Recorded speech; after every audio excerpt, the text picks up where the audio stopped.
So I got into a bit of a marathon in the comments section yesterday, and it's the type where someone drops what they think is just a gotcha logic bomb that is going to dismantle atheism in 2 sentences. So here's the premise. He asked me to choose the most logical statement. Option A, intelligence comes from nothing. Obviously that's not the one. Or option B, that intelligence comes from an intelligent being. Religious apologists love that setup. They try to box you into a corner where you either admit that you believe in magic because something can't come from nothing, or you admit that intelligence requires a creator. But here's the problem with that argument. It's a trap for them.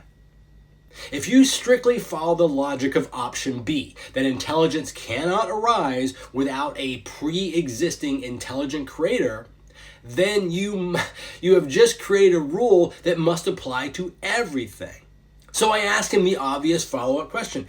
If intelligence requires an intelligent creator, then who created God?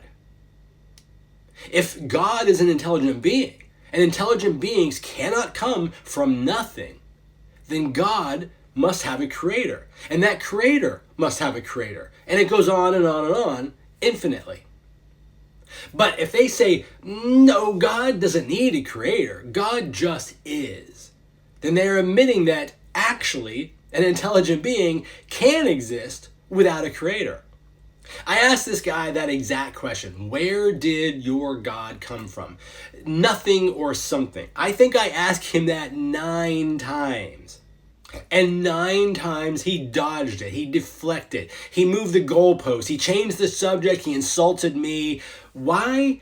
Because he knows he's stuck. He walked himself into his own trap. He's caught in a logical fallacy called special pleading. He wants the rules of logic to apply to the entire universe, that you can't get something from nothing, but he wants a special exemption slip for his God. He simply cannot admit that his own logic proves his God must have been created. And the irony, this video that we're arguing on was about how atheists are supposedly bothered by religious people believing.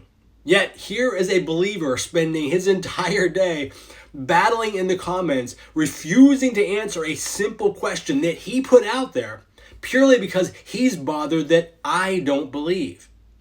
So if you're going to use the claim that something cannot come from nothing, you better be prepared to tell me where your God came from. If you can't do that, you don't have an argument. You have an excuse.